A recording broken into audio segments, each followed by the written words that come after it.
Ya mungkin untuk sekarang semenjak dikelola sama PTBB ada perubahan kayak misalkan untuk apa, supporter kayak bawa keluarga lebih agak aman. Mohon untuk dewasa lah, untuk semuanya pokoknya kita jaga sama-sama GBLA. Jaga kebersihan, buang sampah pada tempatnya, terus jangan dicoret-coret gitu. Ya itu kan kelihatan udah dicat, jangan ada Jangan dipilok-pilok dikotorin lagi. lagi, udah bagus sayang. Stadion Gelora Bandung Lautan Api merupakan salah satu stadion terbesar yang ada di Indonesia. Pada mulanya, supporter Persib Bandung mendesak pemerintah kota Bandung untuk segera membangun stadion sebagai markas klub Persib Bandung. Kala itu, Persib menggunakan Stadion Siliwangi yang dinilai tidak bisa menampung jumlah penonton yang sangat besar. Akhirnya, pembangunan konstruksi stadion ini pun dimulai pada tahun 2009 saat era Wali Kota Bandung, Dada Rosada.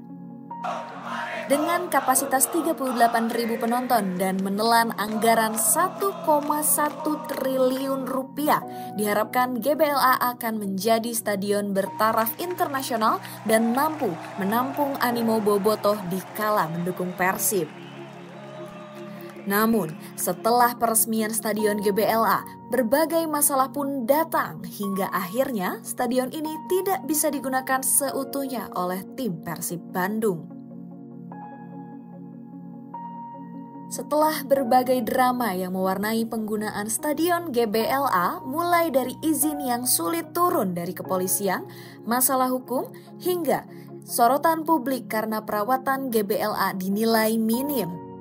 Akhirnya, pemerintah Kota Bandung membuat opsi dengan melelang pengelolaan GBLA agar lebih terawat dan terjaga.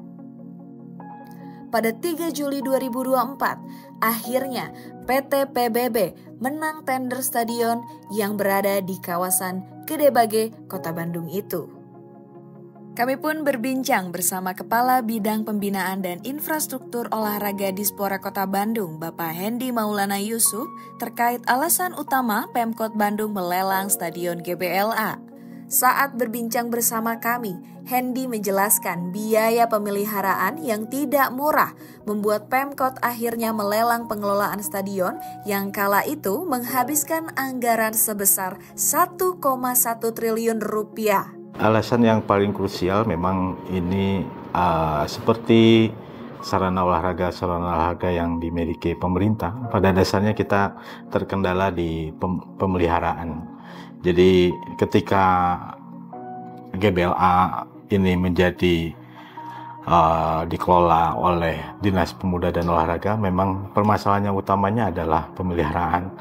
Apabila dihitung dengan jumlah luas bangunan, luas lahan yang ada di GBLA, kita hitung saja dengan investasi pemerintah kota yang dibantu oleh provinsi untuk membangun GBLA, nilainya kan sangat luar biasa.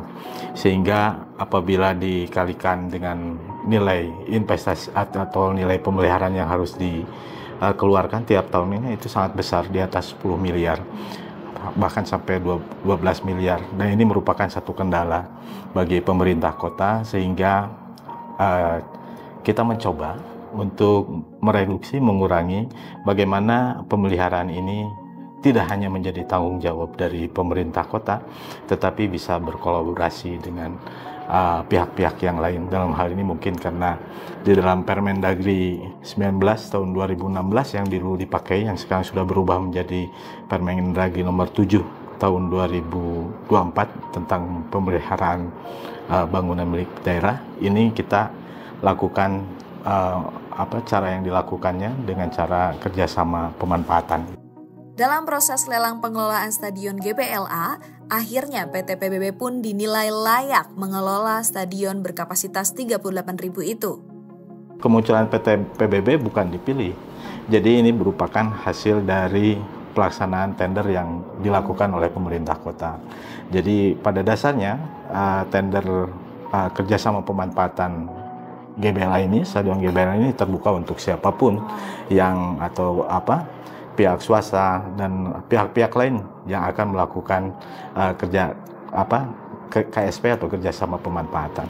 Tetapi memang setelah dilakukan pelaksanaan tender, ya PT PBB ini yang keluar sebagai pemenang dan mengikuti aturan prosedur yang sudah ditetapkan. Kata Hendy, PT PBB berhak mengelola bagian stadionnya saja. Namun, untuk bagian luar masih dikelola oleh pemerintah Kota Bandung. Untuk PT PBB yang kita tenderkan ini, sementara kita hanya stadionnya saja. Ya, jadi itu yang dikelola oleh PT PBB, karena sebelumnya kan sebelum dilakukan tender kita melakukan semacam appraisal kelayakan, yaitu mulai dari nilai kontribusi tetap, kontribusi bagi keuntungan, investasi yang harus dipenuhi oleh pemenang dari pelaksanaan tender.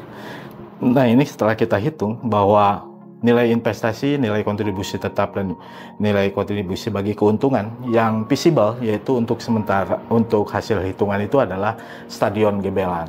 Karena ada perbedaannya, itu perbedaan bangunan. Karena kalau stadion itu kan nilai ekonomisnya terbatas, hanya sebatas ketika terjadinya pertandingan saja. Beda dengan pasar, dengan tempat-tempat yang lain, ini kan nilai ekonomisnya bisa dilakukan tiap hari. Jadi itu yang menjadi salah satu indikator juga dilakukannya semacam appraisal terhadap stadion GBLA, sehingga yang layak, visible itu untuk ditenderkan nilainya itu sementara adalah stadionnya dulu. Ia pun berharap ke depan GBLA bisa memiliki museum Persib hingga kafe di dalam stadion seperti stadion milik Bali United, yakni Iwayan Dipta Stadion.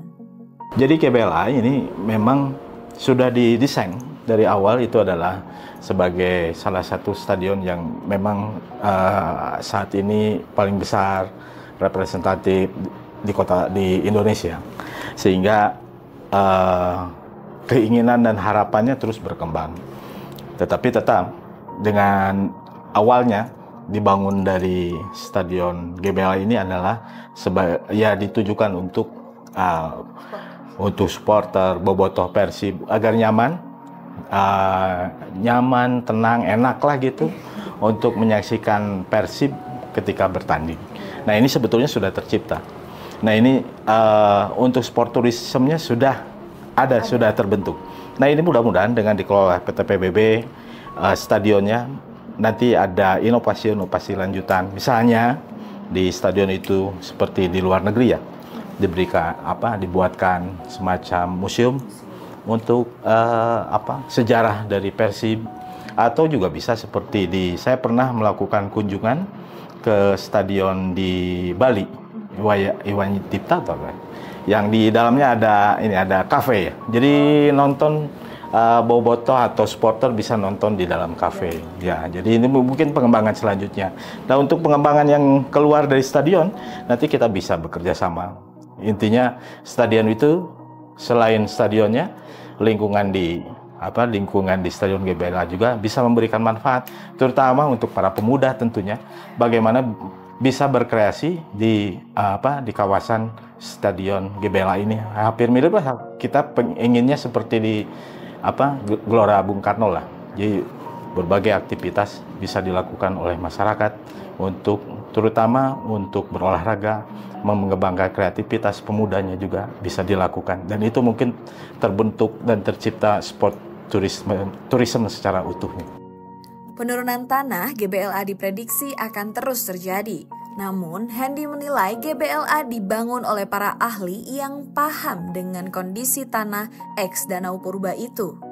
Bagi saya yang sempat kita melakukan koordinasi dengan pihak PUPR dan tenaga-tenaga ahli bangunan yang terlibat dalam proses pembangunan dari stadion GBLA, memang untuk retakan dan penurunan itu, karena kawasan kita disebutnya adalah bekas Danau Purba ya. Kalau stadion GBLA itu penurunan itu akan selalu terjadi. Ya, ini saya takut salah, tapi tidak apa-apa tersampaikan antara 25 sampai 30 tahun. Tapi pada dasarnya sekarang itu titik dari tumpuknya, pondasinya mudah-mudahan sudah menemukan pondasi yang tepat, karena saya yakin Dan kami yakin bahwa yang membangun GBLA sudah memperhitungkan secara matang karena mungkin banyak tenaga ahli juga yang terlibat. Dan untuk sekarang karena sudah mendapatkan bantuan dari pemerintah pusat dan kita juga melakukan pemeliharaan, retakan itu sudah sedikit-sedikit sudah mulai minimal lah kan. Jadi kalau bisa dikatakan untuk pondasinya masih sudah mulai terlihat sudah pada posisinya gitu. Nah, yang terjadi retakan itu mungkin antara sambungan itu kan. Jadi itu biasalah untuk bangunan-bangunan yang baru itu biasa seperti itu. Dan mudah-mudahan keberadaan GBLA, saya yakin ini untuk tingkat keamanan ya, yang selalu dilakukan pemeriksaan setiap tahunnya akan lebih terjaga lah. Terkait akses jalan menuju Gede Bage yang dikeluhkan warga, berdasarkan informasi yang ia terima, berbagai langkah akan dilakukan oleh pemerintah. Untuk yang ini memang saya tidak punya kewenangan untuk menjelaskan, tetapi memang beberapa kali pernah mengikuti rapat antara pemerintah pusat, pemerintah provinsi, dan dari kita selaku pengelola pengelola dari Stadion GBLA, itu memang pemerintah mencoba untuk bisa melakukan perbaikan dan melakukan inovasi-inovasi untuk akses jalan masuk ke wilayah Stadion GBLA, kemudian ada Masjid Al-Jabar. Baik yang itu kan kadang-kadang kita ada yang pakai jalur dari Cimencrang. Ya, di Cimencrang itu kan memang kecil. Kalau sudah ada Persib, kemudian ada kegiatan di Al-Jabar sudah ya. Tapi kan sekarang kita alhamdulillah Pak PJ Wali Kota dari mulai Pak Oded almarhum Pak Yana, Pak PJ Wali Kota sekarang kan sedang mengusahakan sedemikian rupa ya dari zaman Pak Ridwan Kamil juga bagaimana bisa akses pintu masuk tol 149 dan 151 bisa diaktifasi secara jadi udahlah mudah-mudahan sudah baik, bisa diaktifasi setiap harinya oleh masyarakat. Dan itu merupakan salah satu jalan keluar yang mungkin diberikan oleh pemerintah. Ia pun berharap semua pihak bisa bersama menjaga GBLA. Para bobotoh tercinta Persib Bandung, kita jaga keberadaan Stadion GBLA yang sudah sedemikian luar biasa ini, sudah sedemikian indah ini, dari mulai lapangnya dan situasi tribun penonton juga sudah sangat baik. Mudah-mudahan dengan baiknya Stadion GBLA juga meningkatkan prestasi dari Persib sendiri yang mudah-mudahan tahun ini dapat merebut kembali juara Liga Indonesia. Dan untuk penonton, mari kita bebarengan jaga Stadion GBLA untuk selalu indah, rapi, bersih, aman, dan nyaman. Usai menang lelang pengelolaan GBLA, Vice President Operation PT Persib Bandung Bermartabat atau PBB, Andang Ruhiat menjelaskan saat ini pihaknya sedang melakukan pembedahan terutama dalam peningkatan keamanan dan kenyamanan penonton. Memang betul bahwa GBLA sudah dikelola oleh PT PBB, itu sudah kita mulai kontrak 3 Juli 2024 selama 30 tahun ya. Tentunya PT PBB atau Persib punya mimpi besar terhadap hal itu. Tapi memang kita akan secara bertahap, ada program jangka pendek, jangka menengah, dan jangka panjang. Nah, program jangka panjang ini kita bebenah yang menjadikan pondasi dulu di sini. Yang pertama adalah masalah keamanan, kenyamanan, kemudahan daripada supporter atau bobotoh untuk menuju ke GBLA. Mungkin itu salah satu yang jangka pendeknya. Jangka menengah kita juga coba mengusahakan untuk bagaimana meningkatkan traffic ke GBLA. Jadi yang mengenal GBLA itu lebih banyak lagi dari golongan-golongan masyarakat. Bukan hanya supporter saja, tapi mungkin masyarakat juga Bandung bawah Jawa Barat itu mengenal, oh ini GBLA seperti itu. Itu jangka menengahnya, jangka panjangnya insya Allah mudah-mudahan ini juga jadi tempat destinasi ataupun dikatakan spot tourism, ya istilahnya seperti itu. Insya Allah ke depannya kita akan seperti itu. Terkait anggaran untuk pengembangan Stadion GBLA, Andang belum bisa memastikan besaran anggaran yang diperlukan karena masih sangat dinamis. Jadi memang untuk biaya budget kita belum bisa tetapkan berapa-berapanya, tapi kita akan coba sesuai dengan kebutuhan, sesuai dengan kebutuhannya. Misalnya jangka pendeknya seperti apa, jangka menengah, apalagi jangka panjang ya. Dan memang kami belum bisa mengatakan perlu budget berapa sekarang, karena masih kita coba hitung lagi ya. Apa sih yang menjadi mimpi kita, karena dari waktu ke waktu juga bisa ada perubahan-perubahan juga gitu.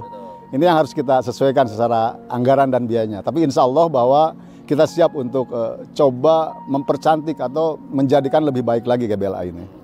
Andang mengatakan konsep stadion milik Johor Darul Takzim di Malaysia menjadi kiblat Persib dalam pengembangan stadion GBLA. Saya ngelihatnya JDT ya memang karena sudah seperti kelas yang di Eropa ya stadionnya. Itu cukup bagus, cukup rapi ya, malahan di stadion itu sendiri ada beberapa tenan-tenan ya, tenan-tenan yang untuk memperkuat daripada stadion itu sendiri. Dan memang klasifikasi supporter juga sudah dikelaskan, malahan dari kelas terendah mereka akomodasi, dari kelas tertinggi juga ada gitu. Jadi sesuai dengan kebutuhan di situ. Tapi yang saya lihat bahwa ada suatu keamanan walaupun tidak di hari pertandingan, kok banyak berkunjung ke situ gitu. Karena memang situasinya sudah enak gitu. Orang mau ke kafe di situ juga ada, orang memerlukan konsumsi atau makan di situ juga ada, untuk melihat dari situ stadion dengan kafenya itu udah ada juga.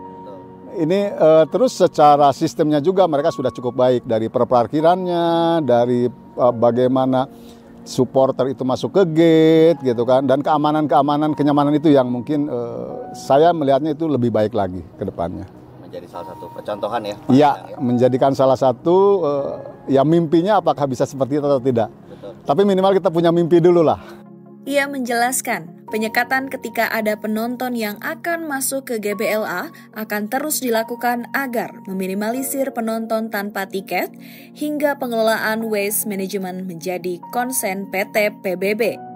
Untuk keamanan, karena kita memang satu dengan tiket online itu, kita harapkan bahwa orang yang membeli tiket itu identitasnya sudah ketahuan siapa-siapanya. Kenapa itu kita butuhkan?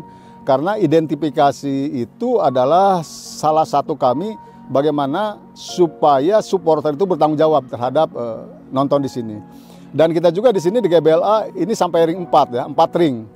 Jadi dari ring 1 itu sudah difilter, ring 2 udah difilter, ring 3 difilter, ring 1 difilter dengan unsur-unsur keamanan yang sama frekuensinya, sama mindsetnya. Alhamdulillah bahwa itu secara keamanan sudah kita filterisasi ya, sehingga sekarang sudah dilihatlah bahwa bagaimana si penonton juga, supporter juga sudah mengerti, oh ini ada tahapan-tahapannya. Yang kedua masalah kenyamanan. Kenyamanan ya memang ini terkait dengan kebersihan ya, kebersihan itu ada beberapa unsur. Satu, masalah toiletnya ya, sudah kita siapkan juga dengan adanya toilet attendant ya, jadi setiap pertandingan itu pasti ada yang nungguin tuh di toilet yang membersihin sehingga tidak terjadi kotor. Yang kedua masalah sampah. Kita kerjasama dengan kita menerapkan sistem waste management ya, di mana kita berharapkan bahwa setelah pertandingan itu zero sampah, tidak ada sampah, jadi langsung. Dan kita juga melakukan yang namanya campaigns kepada penonton ya. Jadi kepada supporter itu sampah tolong dibuang pada tempatnya dan segala macam. Tapi itu juga setelah pertandingan kita sapu bersih sehingga itu menjadikan sampah itu bersih. Dan kita pembuangan sampahnya tidak ke Sukamantri yang membebani daripada pemerintah di sini. Kita ada satu tempat pengolahannya ya, jadi kita udah kelompokkan jenis-jenis sampahnya dan kita olah sehingga itu menjadikan barang yang berguna lagi nanti untuk recycle-nya. Bobotoh pun mengkritisi kebijakan PT PBB yang melarang penonton membawa tumbler. Andang berdalih hal ini dilakukan untuk mengantisipasi adanya supporter yang melempar tumbler ke dalam lapangan. Jadi sebenarnya apa sih yang kenapa kalau orang bawa air minum pakai botol itu selalu dimasukkan ke plastik? Sebenarnya itu adalah masalah unsur keamanan. Ya. Jadi unsur keamanan supaya air itu kalau ada botol air minum itu kalau ada tempatnya itu mungkin dipakai ngelempar atau segala macam. Itu yang kita harapkan tidak terjadi. Nah, apabila edukasi dari supporter atau penonton juga, saya ngelihatnya edukasi ini dan kesadaran supporter ini makin lama makin meningkat nih. Udah cukup bagus. Kemungkinan ya mungkin nanti suatu saat tumbler itu juga diperbolehkan. Tapi sepanjang dia juga bisa menjamin nih bahwa tumbler itu tidak dilemparkan juga. Ya, sepanjang ada komitmen seperti itu, menurut kami sih ya itu akan lebih baik ya seperti itu ke depannya. Tapi kita coba ngelihat tahapannya ya. Apakah sekarang sudah bisa supporter penonton membawa air seperti itu atau tidak, beriring dengan waktu kita lihat. PT PBB saat ini sudah bekerja sama dengan berbagai pihak dalam proses penukaran etiket ke tiket gelang terutama yang lokasinya dekat dengan GBLA. Untuk penukaran tiket itu kami berharap satu aman, yang kedua nyaman, yang ketiga memudahkan bagi supporter atau penonton itu ke GBLA. Kita sudah kelompokkan dari tiket itu. Satu, kita sekarang masih menggunakan di Denjasang, tempat militer. Itu untuk tribun utara selatan, tuh kita harapkan seperti itu. Yang kedua, yang semakin mendekat adalah ke Sumarekon. Ya. Di Sumarekon itu adalah untuk tiket-tiket yang VIP. Ya, yang VIP. Jadi sekalianlah mereka kalau mau belanja, beli apa makanan gitu yang bisa dibawa ke sini, bisalah belanja di situ gini. Yang ketiga, ya memang kita ingin yang lebih dekat lagi ke stadion, ya. Kita akan mencari lokasi-lokasi sekitar sini, tapi secara rencana pengamanan masih tetap harus melewati ring 4 gitu. Jadi di luar ring 4, jadi kalau supporter atau penonton nonton, itu dari mulai rumah berangkat ke sini penukaran tiket itu bisa langsung ke stadion, ya. Ini mungkin kita perlu sosialisasikan karena untuk jangka panjangnya mungkin kita akan lebih memudahkan lah, ya. Gimana? Nah ini terkait dengan keamanan juga. Insya Allah bahwa dengan kesadaran penonton, supporter makin meningkat, itu akan satu teknologi lagi nanti ke depannya akan lebih baik lagi dan lebih mudah lagi. Ia berharap ke depannya komunikasi dan koordinasi dengan kelompok supporter terus terjaga. Hal ini dikarenakan supporter memiliki peran penting dalam pengembangan GBLA. Sinkronisasi antara GBLA dengan supporter atau penonton itu memang kita akan tingkatkan lagi. Ya selama ini alhamdulillah untuk saat ini udah cukup baik kita komunikasi dengan dengan bobotoh, kelompok-kelompok bobotoh yang ada di sini karena cukup banyak. Tapi kedepannya kita akan lebih memudahkan lagi nih, ya. Tentunya apa sih syaratnya supaya mereka bisa kerjasama dengan kita adalah komunikasi, koordinasi. Mana yang bisa dilakukan mereka, mana yang bisa dilakukan kita. Pasti akan menyangkut kewenangan dan koridor masing-masing di situ. Tapi kami butuh juga keterlibatan mereka dan kita komunikasi yang baik lah dengan mereka. Dan insya Allah, alhamdulillah saat ini komunikasi, koordinasinya udah makin baik ya. Dan saya berharap dan saya yakin bahwa makin lama antara PBB atau Persib dengan supporter itu akan lebih meningkat lagi.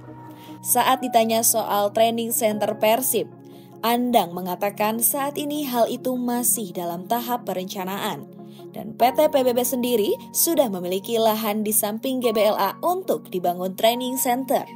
Memang training center itu masih dalam tahapan perencanaan kita. Ya memang belum semaksimal mungkin, tapi itu menjadi tahapan tadi. Jangka pendek, jangka panjang, jangka menengah, jangka panjang. Nah, apakah itu masuk di jangka menengah atau panjang? Tapi itu sesuatu yang akan kita coba realisasikan. Ya, cuma realisasikannya kapan? Nah, kita juga belum tahu nih. Tapi training center memang suatu hal mandatori, memang harus ada. Karena kalau kita juga menggunakan stadion ini untuk latihan terus-menerus, ya nggak bisa kita jaga juga rumputnya gitu. Sehingga kita perlu lapangan training center. Insya Allah mudah-mudahan itu sudah jadi step kami juga untuk selanjutnya seperti itu. Ya, tapi sekali lagi mohon maaf, saya belum bisa mengatakan kapan waktunya. Tapi itu sudah menjadi satu konsep besar di kami bahwa training center akan kita adakan di sini. Akankah tiket Persib akan naik ketika GBLA terus bersolek? Andang pun menjawab. Harga tiket seperti tadi, saya coba melihat seperti di JDT ya. Walaupun memang stadionnya cukup bagus, tapi mereka tetap mengakomodasi ekonomi-ekonomi tertentu. Artinya walaupun kita sulap jadi bagus, mungkin untuk golongan-golongan tertentu atau level tiket tertentu tetap kita akan coba melihat kemampuan daya beli masyarakat itu sendiri. Kita harus evaluasi memang, dan kita memang harus lihat itu. Tapi bagi orang-orang yang memang punya dana lebih ataupun punya keinginan lebih nyaman dan aman, ya kita juga harus siapkan juga gitu. Disesuaikan. Jadi secara golongan ekonomi yang di bawah juga kita fasilitasi, secara yang di atas juga kita fasilitasi nih. Karena itu suatu hal yang memang supporter itu dari semua kalangan yang ada di sini. Ya, itu harapan kami. Ada kekhawatiran soal GBLA yang digunakan sebagai venue konser musik. Andang pun menjawab. Jadi PT PBB atau GBLA ini seperti dari manajemen mengatakan bahwa ingin memberi manfaat lebih, bukan hanya sebagai hiburan olahraga saja, pengen memberikan manfaat ekonomi juga, pengen dimaksimalkan untuk pertandingan. Dan kalau misalnya ada hiburan-hiburan, ya suatu saat ya bisa saja selama kita saling berkomitmen nih. Misalnya konser musik, nah komitmen apa? Karena yang sekarang terjadi isu apabila ada konser musik itu adalah masalah rumput. Berarti itu yang harus kita fokus tuh. Bagaimana mengamankan rumputnya supaya tidak terjadi sesuatu seperti yang sebelum-sebelumnya. Kita harus pahit komitmen dengan IO daripada pelaksana itu. Nah, sepanjang semuanya itu adalah bisa menjaga ya keberlangsungan dan kebaikan, malahan lapangan rumput itu jadi bagus, ya kenapa tidak ke depannya. Tapi memang harus diperlukan komitmen yang kuat untuk menjaga. Apa menjadi konsen daripada kami, PBB, apa menjadi konsen dari konser itu sendiri. Dan insya Allah, ya mungkin di luar negeri juga banyak sih yang digunakan ya, tapi isu itu kan bisa diredam karena memang tidak terjadi kerusakan-kerusakan di lapangan. Sepanjang komitmen itu bisa dijaga, insya Allah ke depannya mungkin akan lebih bagus lagi ya. Masalah konser sebelumnya itu karena memang waktu itu masih direnovasi oleh PUPR dan memang belum kita bisa maksimalkan lah stadion seperti ini. Dan kita ingin bahwa stadion ini gunakan dulu oleh Persib gitu. Salah satu komitmennya misalnya dari IO itu harus menggandeng ahli rumput yang memang bisa menjaga itu gitu. Jadi bagaimana cara penataan stage-nya, bagaimana cara menutup rumputnya, dan bagaimana nursery-nya setelah konser itu sendiri. Ini perlu komitmen kita semua, dan menurut saya sih kalau komitmen itu adalah kita jaga sama-sama, ya kenapa tidak gitu ya, sepanjang bahwa bisa menjaga apa yang menjadi ketakutan daripada masing-masing pihak itu sendiri. Terakhir, ia pun berharap semua pihak bersama-sama menjaga GBLA. Saya berharap bahwa semuanya menjaga GBLA. Tidak hanya PT PBB saja, tidak hanya Persib saja, tidak hanya pemain, tidak hanya supporter, tapi semua kalangan, ya. Baik itu adalah lingkungan sekitar, maupun pejabat-pejabat pemerintah, maupun segala yang stakeholdernya dengan kita adalah untuk menjaga GBLA ini. Karena apa? Kalau kita bisa menjaga kepercayaan ini insya Allah akan menjadikan kebanggaan kita gitu. Nah, bagaimana cara menjaganya? Cara menjaganya sesuai dengan kewenangan masing-masing tentunya. Katakanlah kalau misalnya PT PB Persib berarti menjaganya ini harus tetap aman dan nyaman. Supporter bagaimana? Ya pada saat datang ya menjaga keamanan juga di situ, menjaga kenyamanan di situ. Lingkungan sekitar ya ikut menjaganya juga ya. Bagaimana GBLA juga bisa memberi manfaat ekonomi bagi warga lingkungan sekitar. Insya Allah kami tetap akan melakukan koordinasi dengan Muspika yang ada di Gede Bage ini, ya. Dengan Muspika Gede Bage ini beberapa komunikasi kita sudah bangun, dan saya rasa bahwa manfaat ekonomi itu pasti akan tercapai juga, ya. Artinya dari UMKM, dari yang kelas di atas juga, insya Allah semua stakeholder itu kita akan coba fasilitasi, tapi tentunya dengan komitmen tertentu di situ. Ya, jadi alhamdulillah kemarin juga Pak Wali Kota sudah datang ke sini melihat yang akan dilantik tanggal 20 Februari kalau tidak salah, ya. Dia juga punya komitmen untuk membangun GBLA ini menjadi satu kebanggaan bagi rakyat Jawa Barat dan supporter sealam dunia, istilahnya seperti itulah. Sementara itu, Camat Gede Bage Jainuddin mengatakan untuk mempercantik kawasan GBLA, beberapa langkah dilakukan oleh pihak Forkopimkam Gede Bage, salah satunya adalah penataan PKL. Bagaimana kita akan menata 1050 PKL Minggu GBLA, ya, di mana saat ini kan area penempatannya mendekati ataupun dekat dengan exit tol KM 151. Nah, kita tidak berharap dengan dibukanya exit tol 151 karena ada aktivitas 1050 PKL tiap hari Minggu, itu akan menjadi hambatan. Kita tidak berharap seperti itu. Nah, oleh karena itu kita berupaya secara kolaboratif, kami unsur Forkopimcam Gede Bage, alhamdulillah dibantu oleh Pak Kapolsek, Pak Dandamil dan jajaran, kita komunikasi dengan PT PBB, akhirnya dan juga bekerja sama dengan para paguyuban pedagang, sepakat untuk dilakukan langkah-langkah relokasi, yaitu ke area parkir gerbang merah, dan kalau di gerbang merah tidak mencukupi maka akan sedikit mengambil ke arah area parkir gerbang biru. Nah, dengan demikian maka diharapkan di satu sisi lalu lintas menuju exit 151 itu dan 149 juga tidak terhambat pada setiap hari minggunya. Di sisi lain penataan PKL yang memanfaatkan area parkir lahan Stadion GBLA itu bisa terwujud, sehingga bisa mewujudkan kawasan GBLA yang jauh lebih tertib, yang jauh lebih nyaman dan jauh lebih bersih lagi. Ia pun berharap dengan kian cantiknya kawasan GBLA akan berdampak positif kepada warga sekitar.